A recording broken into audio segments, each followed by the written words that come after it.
How to turn off activity status on Facebook and Messenger. Hello everyone, this is Max. Welcome back to another tutorial video. So let's start without wasting any time. Also make sure to watch this video till the end. So first of all, open up Facebook on your device. Now tap on three lines at the top right corner. Now scroll down and tap on settings and privacy. Now simply go to settings and tap on the source icon at the top right corner. Now tap on source settings and type active status.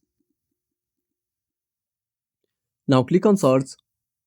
Now simply tap on active status. Now toggle off the option for show when you are active.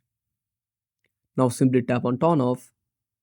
Now once you're done, simply go back to the home screen and open up Messenger on your device. Now tap on menu at the bottom right corner.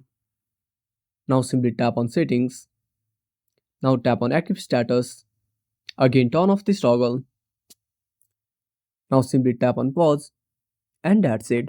Thanks for watching. Make sure to subscribe our channel and hit the bell icon. See you in the next video.